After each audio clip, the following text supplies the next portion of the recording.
Question is number of molecules in 100 ml of each oxygen, NH3 and CO2 at STP are।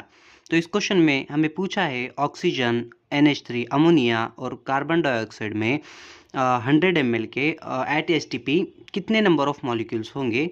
तो number of molecules को हम ऐसे भी define कर सकते हैं नंबर ऑफ मोल्स की तरह, number of moles is equals to, और हमें जो क्वेश्चन में वैल्यूज दी है वो है एसटीपी की। एसटीपी का हमारा नंबर ऑफ मोल्स का फॉर्मूला होता है volume of solution at STP divided by 22.4। तो उसके हमारे पास नंबर ऑफ मोल आ जाएंगे और नंबर ऑफ मोल से हम उसके मॉलिक्यूल्स निकाल सकते हैं। लेकिन अगर हम यहाँ पे वॉल्यूम देखें तो वॉल्यूम तीनों का सेम दिया है, ऑक्सीजन का, NH3 का और CO2 का, इन तीनों का 100 ml दिया है। तो तीनों का जो होगा 100 डिवाइडेड बाय 22.4, ये तीनों को भी आ जाएगा, ऑक्सीजन का, NH3 का और CO2 का। बोले तो नंबर ऑफ मोल्स जो होंगे या नंबर ऑफ मॉलिक्यूल्स जो होंगे वो तीनों के सेम आएंगे। तो हमें इन द सेम होंगे, तो नंबर ऑफ मॉलिक्यूल्स कितने होंगे, तीनों में सेम होंगे। और यही बात हम एवोगैड्रो लॉ से भी देख सकते हैं। एवोगैड्रो लॉ के तक क्या कहता है,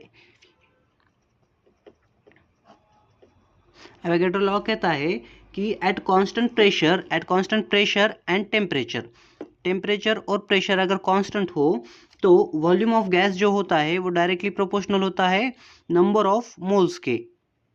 मतलब इक्वल वॉल्यूम ऑफ गैस